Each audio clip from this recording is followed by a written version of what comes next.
Pushkin.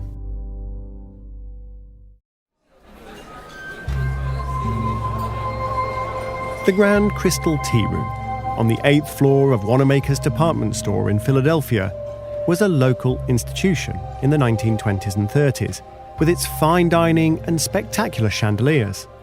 On this particular day, the tea room was receiving another local institution, Miss Marie Jarvis, one of Philadelphia's most famous citizens. She was friends with the owner himself, John Wanamaker. The server may well have recognized her as they nervously approached her table. "And what can I bring you, Miss Jarvis?"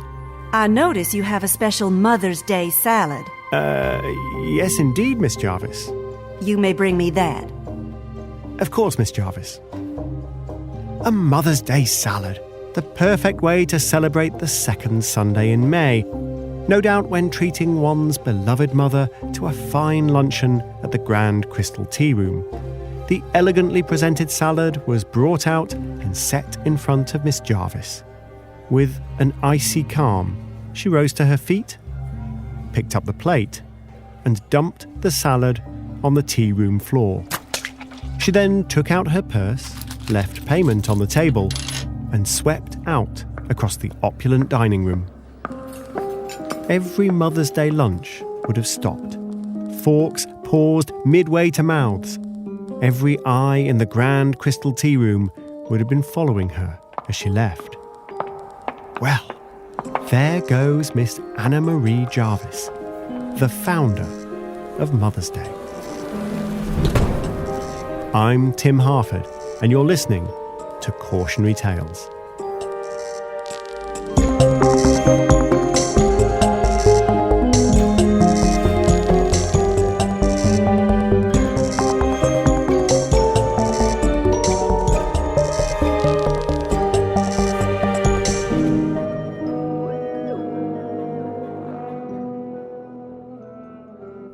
It's never easy to be a mother, but for 19th century mothers, it was brutal. Marie Jarvis was one of 13 children, but only 3 of her siblings survived to adulthood. Their mother was Anne Reeves Jarvis, born in Virginia in 1832.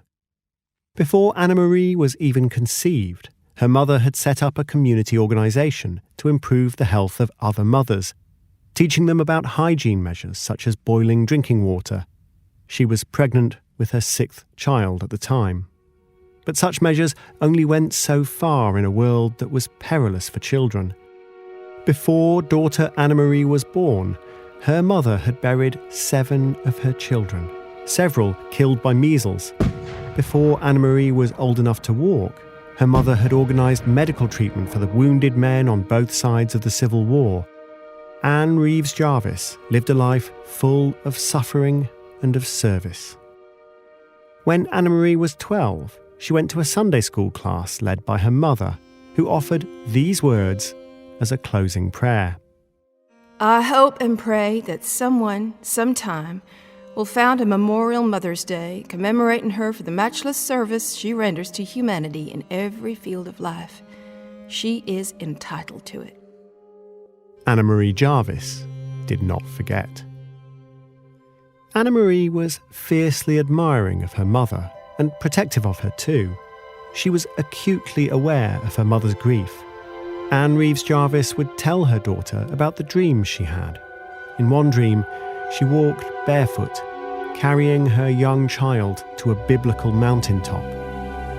I had to pass through a field of stubble, burdened by the weight of my child, whom I was carrying to protect her little feet from the roughness of the ground.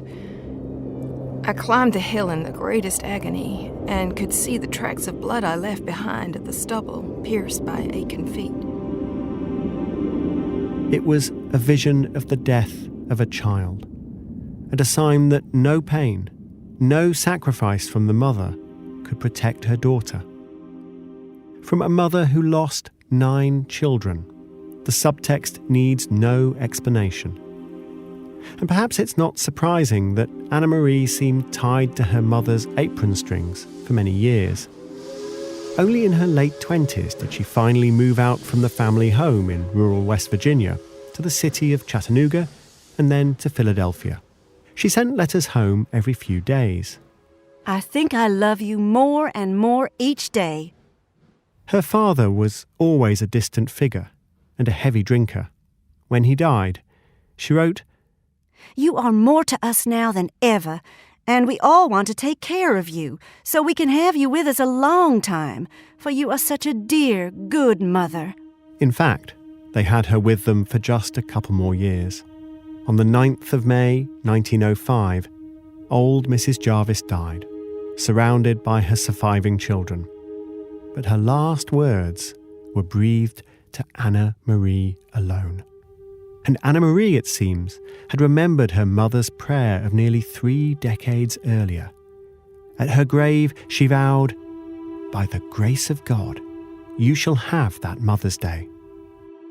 She began a campaign of letter writing to influential figures, from local businessman John Wanamaker, the owner of Wanamaker's department store, to the president himself, Theodore Roosevelt. She wrote to Mark Twain. And she wrote to Edward Bok, the editor of the Ladies' Home Journal. Loyal listeners of this show may remember Edward Bok. He proudly boasted of having no interest in understanding women, but even Bok seemed content to support the idea of motherhood, whether it was because Anna Marie's letters were so persuasive, or because her cause had such universal appeal. Her campaign to create an official Mother's Day rapidly gathered momentum. On May the 10th, 1908, the first official observances of her Mother's Day took place, one in Grafton, Virginia, and one in Philadelphia. Anna Marie had chosen the date, the second Sunday of May, to be close to the anniversary of her mother's death. In the morning, a congregation gathered at the Methodist Church in Grafton, which her mother had attended for many years. Anna Marie intended Mother's Day as close to a religious celebration. She paid for 500 white carnations to be handed to the congregation and sent a telegram to be read at the service, declaring that the purpose of the day was to revive the dormant love and final gratitude we owe to those who gave us birth.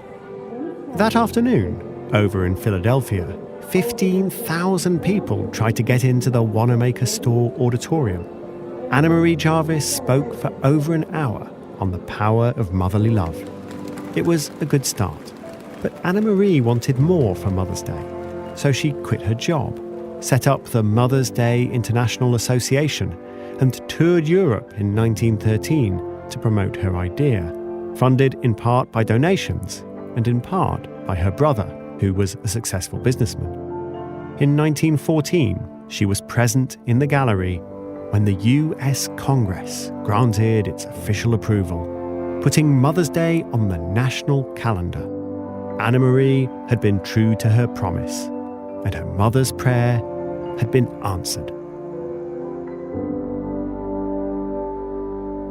That's the conventional story about Mother's Day. But from here, on the other side of the Atlantic, the story seems strange. In the UK, we don't celebrate Mother's Day on the second Sunday in May.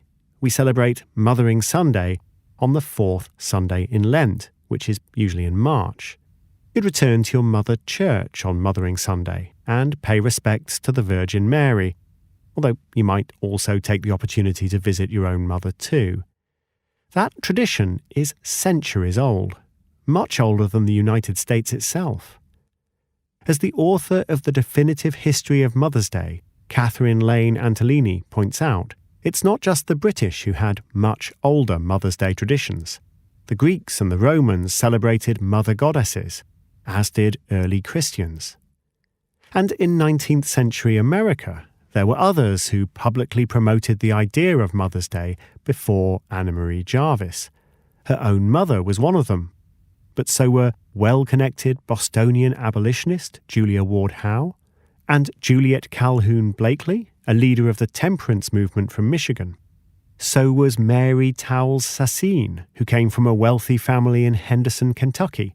She had written a pamphlet in 1893 proposing a Mother's Day celebration. The following year, she managed to get the state to recognize April the 20th as Mother's Day. It was her own mother's birthday. But in a bitter irony, Mary Sassine had died in childbirth, and the idea had stayed local to Kentucky and Ohio. There were others still. It's a crowded field. So, who really deserves the credit? One writer, opining in 1913, just before Mother's Day became a national holiday, and only a few years after Jarvis's church service in West Virginia, knew exactly who to thank. For the success of the day, we are to credit ourselves. Us. We, the members of the trade who are sufficiently progressive to push it along. Mother's Day is ours. We made it. We made it practically unaided and alone. Who was the we? The abolitionists? The temperance movement? The Methodists? Well, none of them, of course. The answer is far more intriguing. Cautionary Tales will be back in a moment.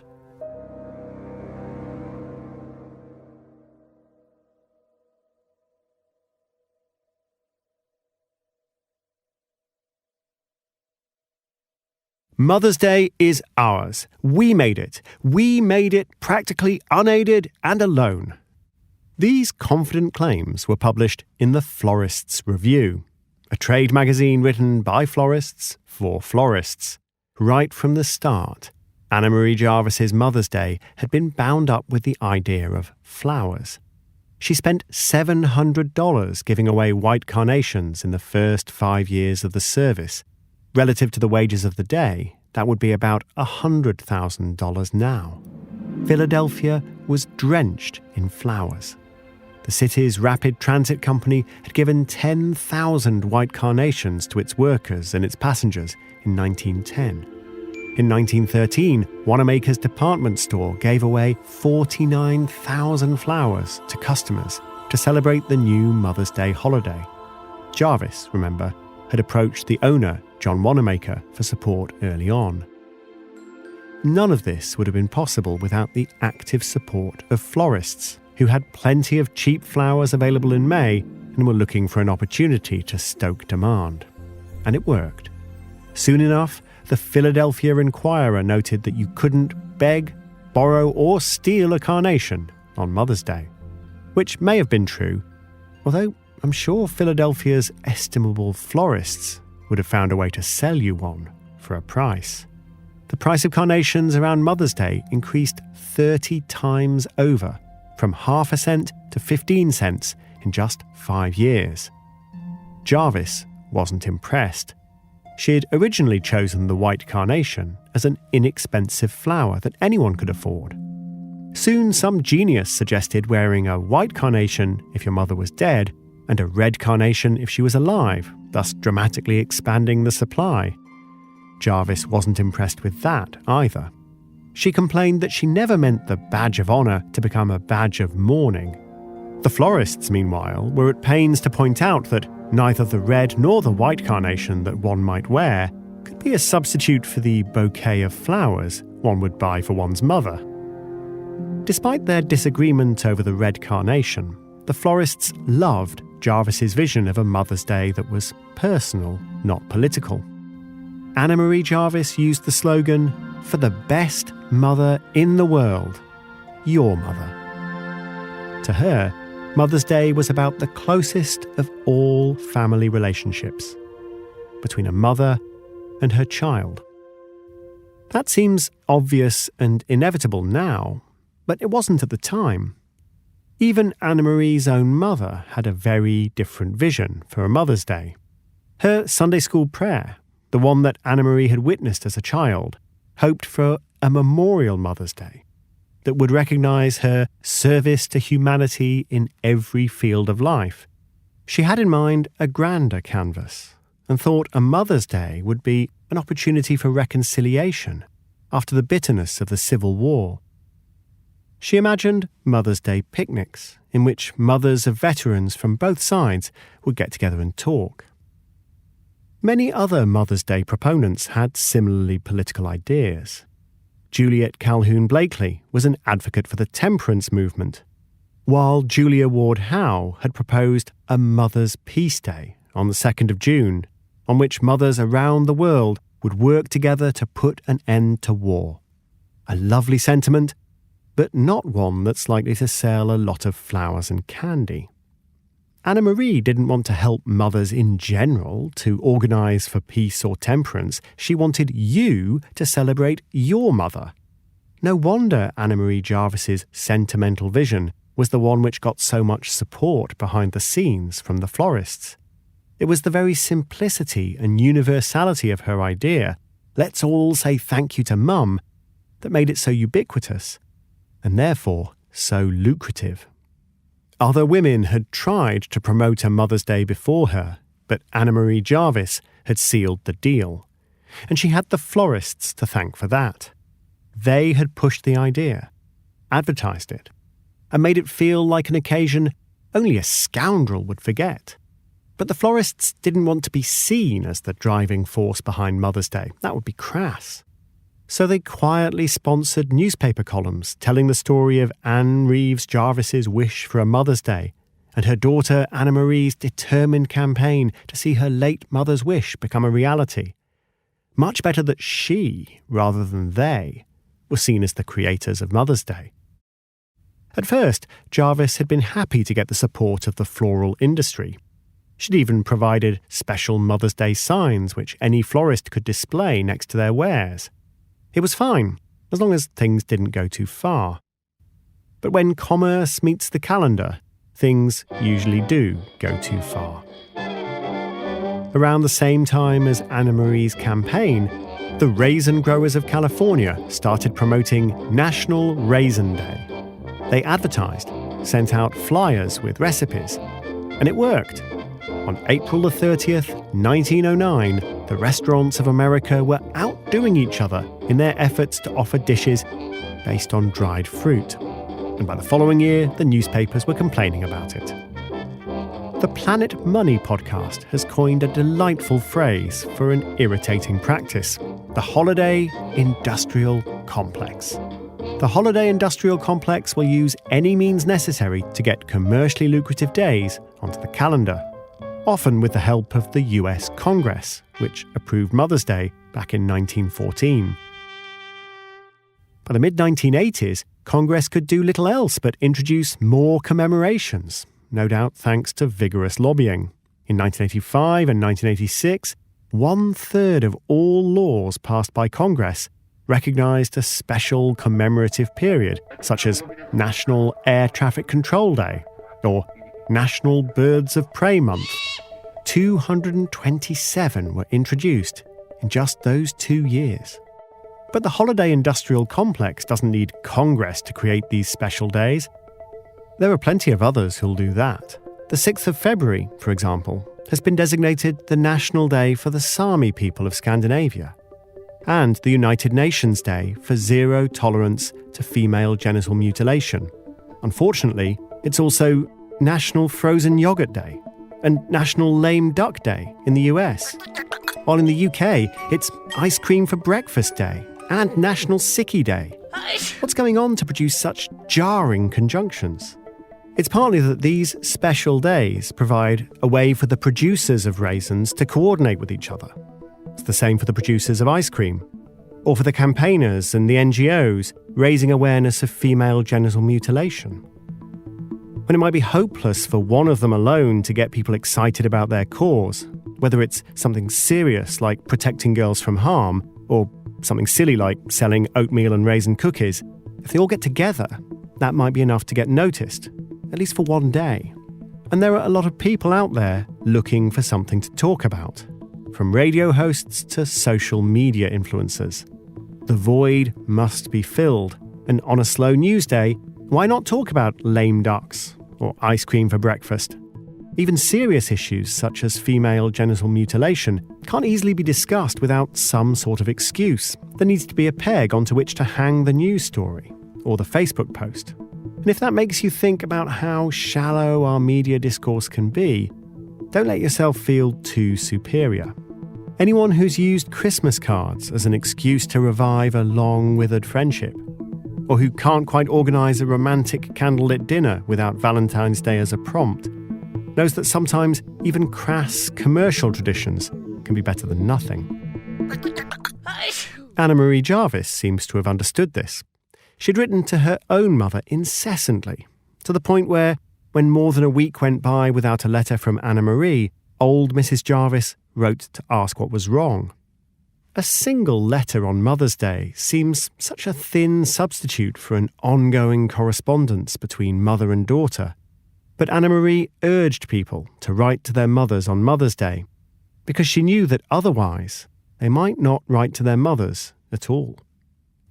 To compare Mother's Day to National Raisin Day does Mother's Day a disservice. Financially speaking, National Raisin Day is a shrug, while Mother's Day is big business. I suspect that even raisin growers don't get too excited about National Raisin Day, but there's an entire floral and greeting card industry orbiting around each Mother's Day for weeks. Industry associations have estimated that 1/3 of Americans dine out on Mother's Day, and that the average person spends over $200 on Mother's Day gifts, such as special days out, cards, and flowers. Nobody spends $200 on raisins. But that's not the only reason that Mother's Day is noteworthy. Lee Eric Schmidt, a historian, examines the commercialization of holidays in his book Consumer Rights. He argues that Mother's Day really is different because it became the template for the creation and marketization of the commemorative days that came later. It's unclear if the raisin growers were directly inspired by the Florists, but entrepreneurs certainly noticed that Mother's Day was good business and promptly proposed a Father's Day. Father's Day got off to a slow start. "What next?" said the New York Times in 1914. "Maiden Auntie's Day? Household Pet Day? What a joke!" But the New York Times had no idea. Father's Day also struck many commentators as absurd, on the grounds that fathers are providers for the family. They give gifts rather than receiving them. One 2-panel cartoon from 1911 showed a grateful gentleman being presented with gifts from his family on Father's Day, then, the day after, facing a crowd of retailers, each presenting him with a hefty bill for the previous day's indulgences. Bring out the tiny violins for Dad. And yet, slowly, Father's Day caught on, even if it was always a fainter echo of Mother's Day. And perhaps it would not have caught on had it not been for years of diligent work by a trade body, Associated Menswear Retailers, followed by a 1938 alliance with the National Retail Dry Goods Association, the National Association of Retail Clothiers and Furnishers, and the National Association of Tobacco Distributors, who together established the National Council for the Promotion of Father's Day. Not every such effort was successful. Children's Day, Friendship Day, and Candy Day were all launched and never enjoyed anything like the success of Mother's Day. Yet Mother's Day had established the principle: wherever there's a sentiment, there's an opportunity to cash in. It's frustrating to contemplate how much money we spend on crass or superficial gestures at the urging of nakedly commercial interests. We've touched on this problem before in our story, The Company That Cancelled Christmas, when we discussed the collapse of Fairpack and the suffering of families who felt under huge pressure to spend money they didn't have in order to join in with Christmas. We all know that the money isn't the point, yet we can't find a way to stop spending. So it's worth being thoughtful about how much we spend on these festivals. Is this really the best way to mark the day? Have I talked to the person I'm supposed to buy gifts for and checked that that's really what they want? It's hard to ignore the social pressure, but we can at least show some resistance. At the same time, you have to choose your battles.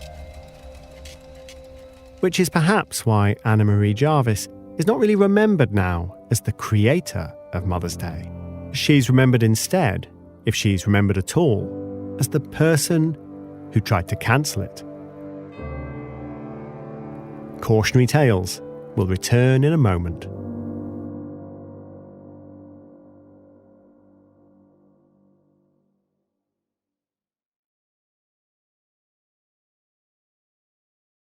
Just 4 years after that first Mother's Day celebration in 1908, Anna Marie was taking steps to defend her turf. She registered the Mother's Day International Association and copyrighted a white carnation emblem and the phrases Mother's Day and Second Sunday in May, and, tellingly, her own photograph. Then she started to issue statements. Any charity, institution, hospital, organization, or business using Mother's Day names, work, emblem, or celebration for getting money, making sales, or on printed forms should be held as imposters by proper authorities and reported to this association. It was the moment when President Woodrow Wilson was about to proclaim Mother's Day a public holiday. Yet Anna Marie Jarvis was trying to ensure that it was her personal property. At first, her target was rival Mother's Day campaigns. She was implacably hostile towards them. Remember, for example, Mary Towles Sassine of Henderson, Kentucky? Long before Anna Marie Jarvis's letter-writing campaign, Sassine had persuaded Kentucky's legislature to recognise April the 20th as Mother's Day.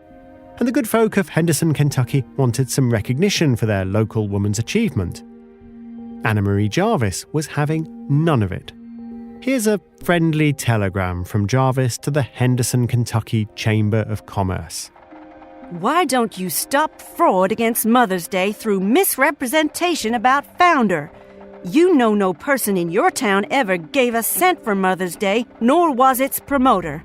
No honest person would make such a claim. Stop the deception and game. This is grossly unfair.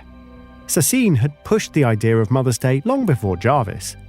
To be sure, neither the Henderson, Kentucky Chamber of Commerce nor the long-dead Sassine had contributed to the costs of showering carnations on Jarvis's events in May, but why would they? Yet the Florists had. For a few years, the Florists were the perfect allies for Anna Marie Jarvis. She wanted to be recognised as the sole creator of Mother's Day. They wanted that too, no matter what they might boast in their own trade journals.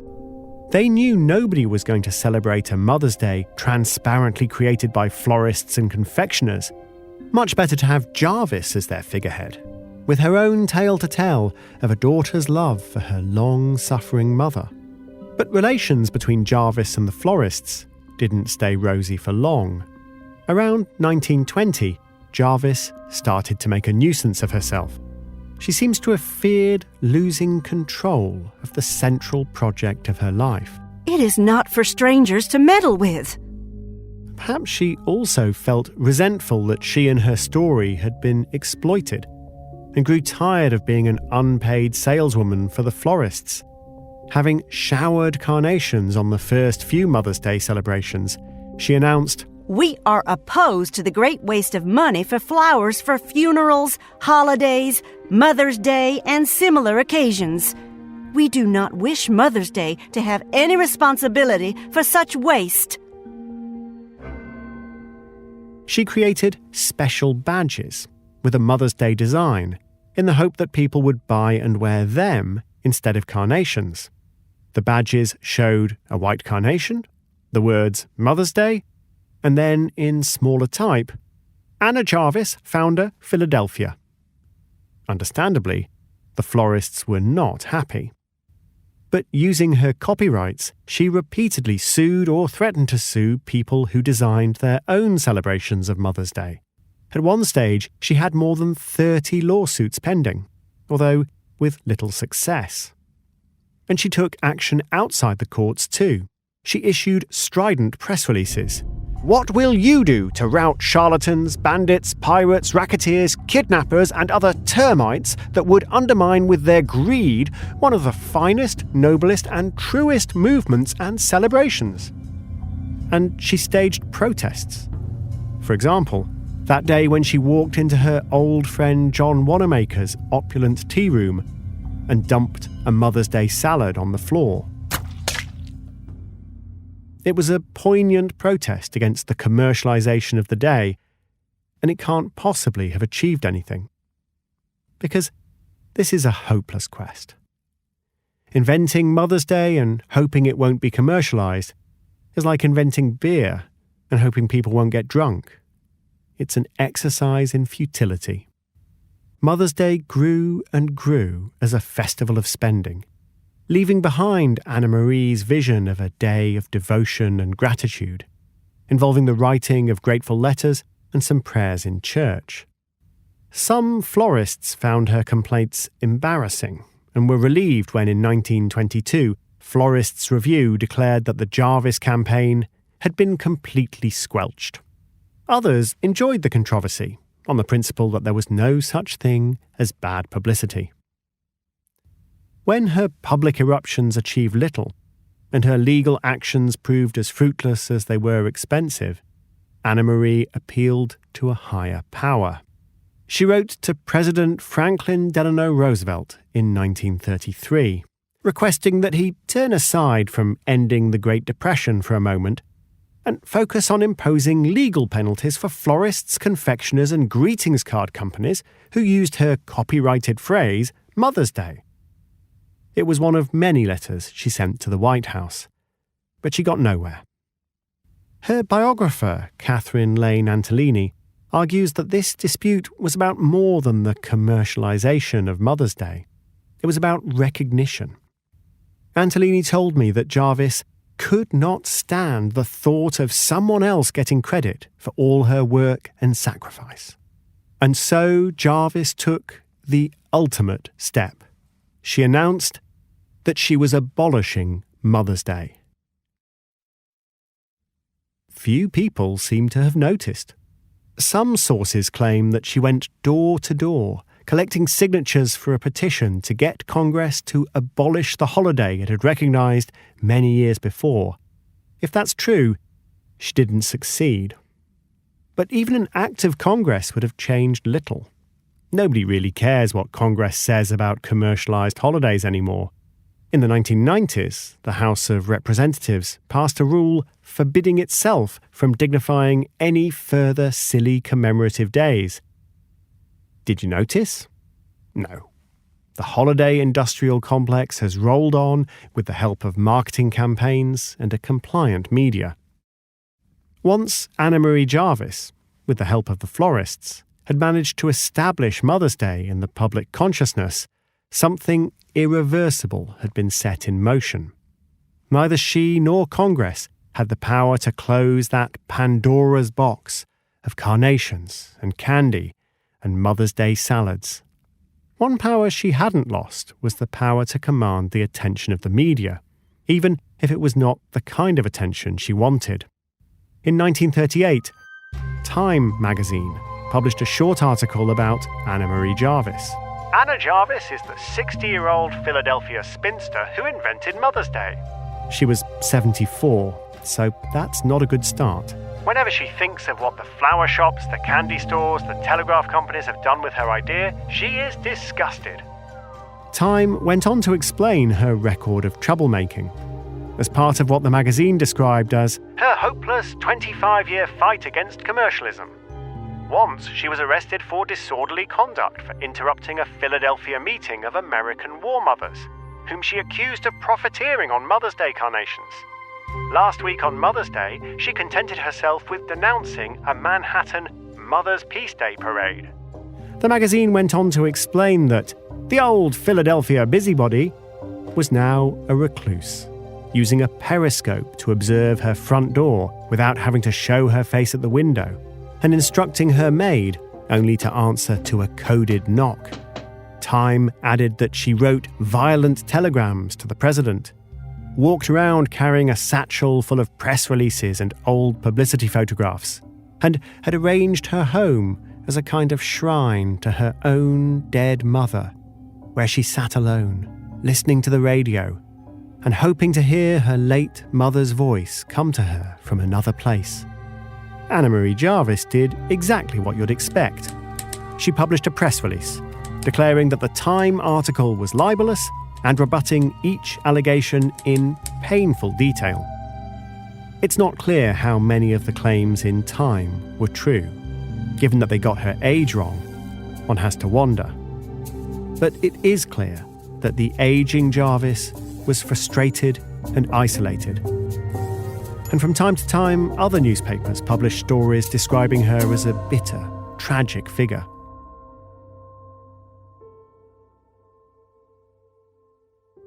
A few weeks before Christmas in 1943, she sought help at a hospital in Philadelphia and was moved into a nursing home, where she spent the last 4 years of her life, blind and nearly deaf. Yet, to the end of her days, she still had many admirers. In the last year of her life, she received more than 1,000 letters from well-wishers, everyone from President Truman down to a little boy who'd heard the sad tales the newspapers like to tell. He sent her his savings, a $1 bill, and a note. "I am 6 years old, and I love my mother very much. I'm sending you this because you started Mother's Day." She treasured that. Marie Jarvis never had children. She always experienced Mother's Day not as a mother herself, but as a devoted daughter, one of the few in her family who survived to adulthood, although perhaps that's not quite right. She was the proud and perhaps over-controlling mother of Mother's Day itself.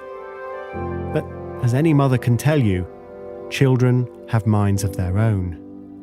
It's quite an achievement to create something with its own life, something bigger than oneself.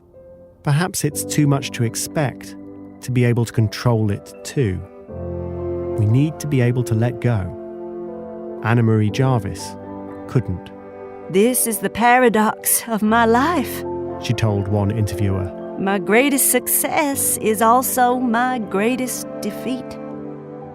Marie Jarvis died in 1948. Her money was eaten up by lawsuits. So, who paid for her funeral? The newspapers had an answer. Apparently, it was paid for by the Florists.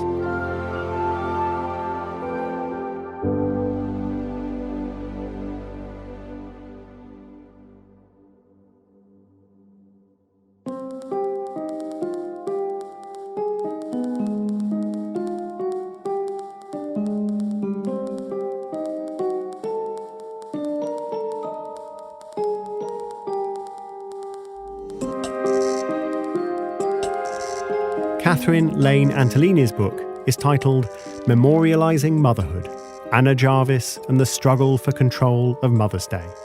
For a full list of our sources, see the show notes at timharford.com. Cautionary Tales is written by me, Tim Harford, with Andrew Wright. It's produced by Alice Fiennes, with support from Edith Rousselot. The sound design and original music is the work of Pascal Wise. The show wouldn't have been possible without the work of Jacob Weisberg, Ryan Dilley, Julia Barton, Greta Cohn, Lital Millard, John Schnars, Carly Migliori, Eric Sandler, Maggie Taylor, Nicole Morano, and Morgan Ratner. Cautionary Tales is a production of Pushkin Industries. If you like the show, please remember to share, rate, and review. It helps us for, mysterious reasons. And if you want to hear the show ad-free, sign up for Pushkin Plus on the show page in Apple Podcasts or at pushkin.fm/plus.